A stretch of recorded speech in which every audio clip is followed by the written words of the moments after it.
Hello everyone, welcome back to our channel Ashwa Reddy. నేను ఈరోజు ఈ వీడియోలో లేటెస్ట్గా నిమ్స్ హైదరాబాద్ నుంచి విడుదలైనటువంటి బీఎస్సీ నర్సింగ్ కోర్సు యొక్క వివరాలను గురించి మీకు ఈ వీడియోలో షేర్ చేయదలుచుకున్నానండి. Nizam institute of medical sciences Hyderabad నుంచి మనకు లేటెస్ట్గా ఒక నోటిఫికేషన్ అనేది విడుదలయ్యిందండి. అది అలైడ్ హెల్త్ సైన్సెస్ కోర్సెస్ గురించి కూడాను, మరియు paramedical courses and BSc nursing గురించి కూడా మనకు నోటిఫికేషన్ అనేది విడుదలయ్యింది.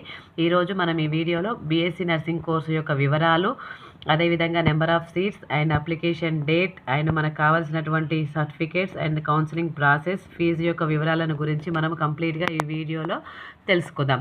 ఇప్పటి వరకు నా ఛానల్ని ఎవరైనా సబ్స్క్రైబ్ చేసుకోకుండా చూసినట్లయితే ప్లీజ్ సబ్స్క్రైబ్ చేసుకోండి. ఓకే, మనం ఈరోజు మన టాపిక్లోకి వద్దాం. ఇవాళ మన టాపిక్ ఏంటంటే బీఎస్సీ నర్సింగ్ కోర్స్ అనండి. ఈ రోజుల్లో ఇది చాలా డిమాండ్ ఉన్నటువంటి కోర్సు. ఇది చాలా జాబ్ ఆపర్చునిటీ ఉన్నటువంటి కోర్సుగా కూడా చెప్పుకోవచ్చు.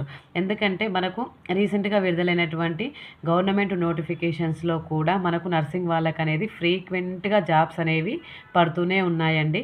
చాలా వరకు మనకు ఇది జాబ్ గ్యారంటీ కోర్స్. అంటే ఎట్లా అంటే 100% జాబ్ గ్యారంటీ కోర్స్ అని చెప్పవచ్చండి. మీరు ఇందులో కనుక జాయిన్ అయ్యి మీరు కనుక ఈ కోర్సును సక్సెస్ఫుల్గా కంప్లీట్ చేసినట్లయితే 100% జాబ్ అనేది గ్యారంటీగా వస్తుంది.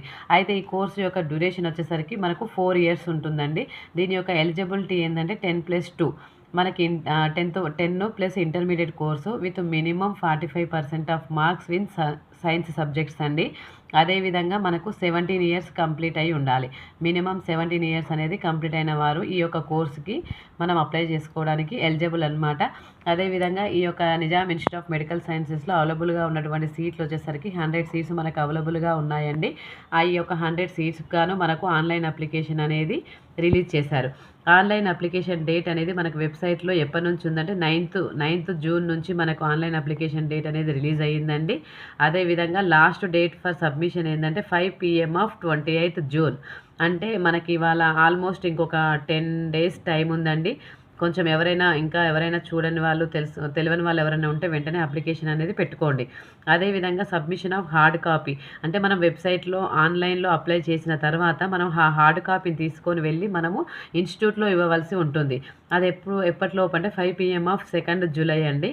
అది నిమ్స్ కాలేజ్లో మనకు నిమ్స్ మెడికల్ కాలేజ్ పంజాగుట్టలో అసోసియేట్ డెన్ 2nd floorలో ఉంటుందండి. ఓపీడీ బ్లాక్ 2nd floorలో మనము ఈ యొక్క హార్డ్ కాపీని మనం సబ్మిట్ చేయవలసి ఉంటుంది. ఎప్పటి వరకు అంటే 2nd July, మనం 28th June వరకు ఆన్లైన్లో అప్లై చేసుకున్న తర్వాత దాని యొక్క హార్డ్ కాపీని 2nd Julyకి మనము నిమ్స్ హాస్పిటల్లో మనం సబ్మిట్ చేయవలసి ఉంటుంది.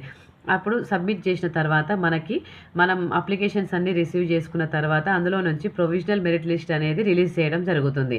ఇది మనకు 18th July అనేది ఫస్ట్ ప్రొవిజనల్ లిస్ట్ అనేది రిలీజ్ చేస్తారు. అదేవిధంగా అందులో నుంచి మళ్ళీ ఫైనల్ మెరిట్ లిస్ట్ అనేది 21st Julyకి మనకు ఫైనల్ మెరిట్ లిస్ట్ అనేది రిలీజ్ చేస్తారు. ఈ మెరిట్ లిస్ట్ అనేది రిలీజ్ అయిన తర్వాత ఇందులో వచ్చినటువంటి మెంబర్స్కి మనకు కౌన్సిలింగ్ ప్రాసెస్ అనేది స్టార్ట్ అవుతుందన్నమాట. ఈ కౌన్సిలింగ్ ప్రాసెస్ స్టార్ట్ కావడానికి మనకు కంపల్సరీగా ఉండవలసినటువంటి సర్టిఫికేట్స్ మనకి అంతకుముందే మనము వెబ్సైట్లో మనకు అడుగుతారు. కానీ మనకు అందులో ఏమైనా మనకు ఒరిజినల్స్ పెడతాము, లేదు కొన్ని జిరాక్స్ కాపీస్ పెడతాము కదా. మనకు ఒరిజినల్ డాక్యుమెంట్స్ మన కౌన్సిలింగ్ ప్రాసెస్కి కంపల్సరీగా ఉండాలండి. మనకు ఒరిజినల్ డాక్యుమెంట్స్ ఏమేమి అవసరం పడతాయంటే టీజీ EPSET 2025 ర్యాంక్ కార్డ్ అనేది కావాలి. ఇది కంపల్సరీగా కావాలి. నెక్స్ట్ 10th మెమో కావాలి. తర్వాత intermediate memo and transfer certificate of intermediate and conduct certificate from 6th to intermediate అండి. అండ్ ఎవరైనా ఈడబ్ల్యూఎస్ కోటాలో అప్లై చేసిన వాళ్ళు ఉన్నట్లయితే వారికి ఈడబ్ల్యూఎస్ సర్టిఫికేట్ కూడా కావాలి. ఫిజికల్ హ్యాండిక్యాప్డ్ పర్సన్స్కి ఎవరైతే ఉన్నారో వాళ్ళకి PH సర్టిఫికేట్ కూడా కావాలి. ఈ యొక్క ఆల్ సర్టిఫికేట్స్ అనేది కంపల్సరీగా మనం కౌన్సిలింగ్ ప్రాసెస్ వరకు అన్ని ఒరిజినల్స్ మన దగ్గర పెట్టుకోవాలండి. అప్పుడు మనకు కౌన్సిలింగ్ అనేది స్టార్ట్ అవుతుంది. ఆ counselling first phase of counselling ఎప్పుడు జరుగుతుంది అని అంటే మనకు 21st August first counselling 21st August జరుగుతుందండి. ఈ కౌన్సిలింగ్ అయిన తర్వాత కొంతమందిని మనకు సెలెక్ట్ చేస్తారు. అదేవిధంగా రిమైనింగ్ కౌన్సిలింగ్ అనేది మళ్ళీ తర్వాత మనకు వెబ్సైట్లో నోటిఫై చేస్తారనమాట. ఇది ఒక కౌన్సిలింగ్ డేట్ మాత్రమే ఇచ్చారు. నెక్స్ట్ కౌన్సిలింగ్ డేట్ అనేది వాళ్ళు తర్వాత చెప్తారు. ఇక్కడ వరకు మన కౌన్సిలింగ్ అయిపోతుంది. సీట్లు అనేది వాళ్ళు మెరిట్ లిస్ట్ ఆధారంగా రిజర్వ్ చేస్తారనమాట. ఇది కౌన్సిలింగ్ ప్రాసెస్. నెక్స్ట్ వచ్చేసరికి మనకు ఇందులో ఉన్నటువంటి మనకు ఫీజు వివరాల దగ్గరికి వెళ్దామండి. ఫీజు ఇన్ఫర్మేషన్ ఏంటంటే, మనం ఎప్పుడైతే ఆన్లైన్ రిజిస్ట్రేషన్ చేసుకుంటామో అప్పుడు ఆన్లైన్ రిజిస్ట్రేషన్కి కూడా మనకు ప్రాసెసింగ్ ఫీ అనేది ఉంటుంది. ఈ ప్రాసెసింగ్ ఫీ ఎంత అంటే 2500 for OC, BC and EWS candidates. ఎవరైతే OC, BC and EWS candidates ఉన్నారో వారికి మనకు మినిమం 2500 ప్రాసెసింగ్ ఫీజు అనేది తీసుకుంటారండి. ఎస్సీ, ఎస్టీకి ఏంటంటే ఒక 500 రూపీస్ మినహాయింపు ఉంటుంది. 2000 రూపీస్ అనేది ఎస్సీ, ఎస్టీ క్యాండిడేట్స్కి మనం ప్రాసెసింగ్ ఫీజు లాగా తీసుకుంటారు. ఇది only online registration processing fee మాత్రమే, ఇది ట్యూషన్ ఫీ అనేది కాదు. అదేవిధంగా మనకు ఒకవేళ మనకు అడ్మిషన్లో మనకు అడ్మిషన్ ఆ కాలేజ్లో కనుక సీటు కౌన్సిలింగ్లో అడ్మిషన్ దొరికి మనకు సీటు కనుక కన్ఫర్మ్ అయినట్లయితే నెక్స్ట్ మనం పే చేయాల్సినటువంటి ఫీ ఏంటంటే just first admission fee 3000 pay చేయాలి. తర్వాత సెక్యూరిటీ డిపాజిట్ అనేది 1000 రూపీస్ పే చేయాలండి. Admission fee plus security deposit టోటల్గా మనము 4000 అనేది ఫస్ట్ పే చేయాల్సి ఉంటుంది. తర్వాత మనకు అకాడమిక్ ఇయర్ అంటే మనకి టోటల్ కంప్లీట్ కోర్స్ వచ్చేసరికి 4 ఇయర్స్ కదండి. అందులో ఫస్ట్ ఇయర్ ఫీజు వచ్చేసరికి 40,050 రూపీస్ అనమాట. ఇది including tuition free and library and examination fee and affiliation fees కలిపి మనకు 40,050 రూపీస్ అండి.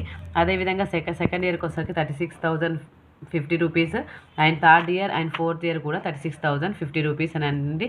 ఇవన్నీ కూడా మనకు including tuition fee, library fee and examination and affiliation and transportation ఫీజుతో కలిపి మనకి ఈ యొక్క ఫీజు అనేది ఉంటుందన్నమాట. అదేవిధంగా ఎవరైతే ఎలిజిబుల్ ఉంటారో మనకు ఆ యొక్క ఇన్స్టిట్యూషన్లో మనకి నర్స్ లాగా వాళ్ళు వర్క్ చేస్తారు కదండి. వర్క్ చేయడానికి ఎలిజిబుల్ ఉంటారో ఎలిజిబుల్ క్యాండిడేట్స్ ఏంటంటే స్టైఫండ్ కూడా ఉంటుంది. మనకు స్టైఫండ్ వచ్చేసరికి ఫస్ట్ ఇయర్కి 5,000 ఉంటుంది, సెకండ్ ఇయర్ 6,000 ఉంటుంది, థర్డ్ ఇయర్కి 7,000 అండ్ ఫోర్త్ ఇయర్కి వచ్చేసరికి 8,000 అనేది స్టైఫండ్గా ఇస్తారు. ఇది చాలా మంచి అవకాశం అండి. మీరు ఈ అవకాశాన్ని అస్సలు మిస్ చేసుకోవద్దు. మీకు కనుక మినిమం 45% మార్క్స్ అనేవి సైన్స్ సబ్జెక్ట్లో వచ్చి ఉంటే ఖచ్చితంగా మీరు అప్లై చేసుకోండి. ఎందుకంటే ఈ రోజులలో బీఎస్సీ నర్సింగ్కి ఉన్నటువంటి అవకాశాలు చాలా మెరుగ్గా ఉన్నాయి. అదేవిధంగా మనము నిజాం ఇన్స్టిట్యూట్ ఆఫ్ మెడికల్ సైన్సెస్లో మనం కనుక నర్సింగ్ కోర్స్ పూర్తి చేసినట్లయితే మనకు తర్వాత కూడా ఫ్యూచర్ చాలా బాగుంటుంది. మనకు ఎక్కడ జాబ్కి వెళ్ళినా కూడా మనకు ప్రిఫరెన్స్ అనేది ఖచ్చితంగా ఉంటుంది.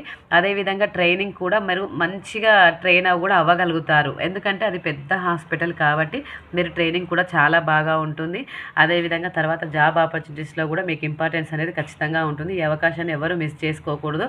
తప్పకుండా మీరు 28 జూన్ వరకు ఇంకా అప్లై చేసుకోవడానికి అవకాశం ఉంది కాబట్టి అప్లై చేసుకోండి. Thank you for watching this video. మళ్ళీ వీడియోలో కలుద్దాం.